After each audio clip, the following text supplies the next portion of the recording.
ACLU is an acronym that comes up pretty often in politics and the news. But what exactly is the ACLU, and what does it do?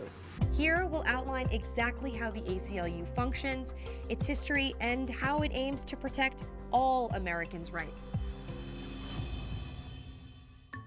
The ACLU stands for the American Civil Liberties Union and is the nation's largest public interest law firm, which means the ACLU works to legally defend every person's individual rights and liberties that are guaranteed in the Constitution and the Bill of Rights.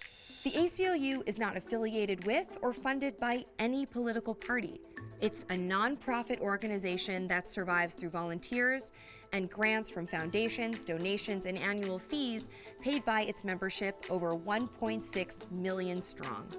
Every year, the ACLU's almost 300 staff attorneys and 2,000 volunteer attorneys take on over 2,000 cases, including Supreme Court cases. In fact, the only organization that appears before the highest court more than the ACLU is the U.S. Department of Justice.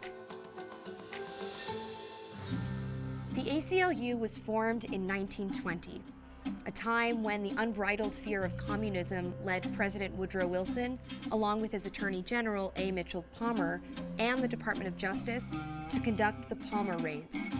They arrested, detained, and even deported people they believed were political radicals. Palmer used the Espionage and Sedition Acts to justify the raids and the criminalization of people simply expressing opinions that he deemed threatened national security. But others saw these unwarranted arrests and unlawful search and seizures as egregious acts against civil liberties.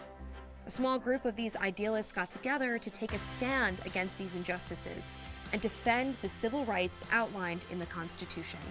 This group came to be called the American Civil Liberties Union. The founders included the likes of Roger Baldwin, Crystal Eastman, and Helen Keller. Through the years, this small group would grow and evolve, taking on cases many others wouldn't, including a number of notable Supreme Court cases. In 1925, the ACLU defended John Scopes, a Tennessee high school teacher who was criminally charged for teaching about evolution in the famous Scopes monkey trial.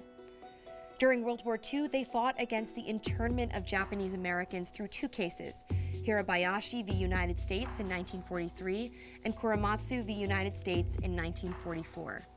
They also worked with the NAACP to end legalized school segregation in 1954's Brown v. Board of Education. In 1966, the ACLU argued Miranda v. Arizona, which gave us the Miranda laws, requiring police to read the accused their rights when arrested. In 2015, their work on Obergefell v. Hodges helped repeal the Defense of Marriage Act, which led to same-sex marriage becoming legal in all 50 states. While some may not agree with every cause the ACLU takes up, the ACLU is nonpartisan. Its mission is to protect everyone's constitutional rights, even when that means protecting a widely unpopular or controversial stance. Like in 1977, when the government tried to prevent the National Socialist Party, or neo-Nazis, from wearing swastikas while marching through a neighborhood where many Holocaust survivors lived. The ACLU sued the government for infringing on the freedom of expression, and they won. The marchers were allowed to wear swastikas. Because for the ACLU, if it's a constitutional right, it has to be protected. Nearly a century after its founding, the ACLU is still active and continues to grow.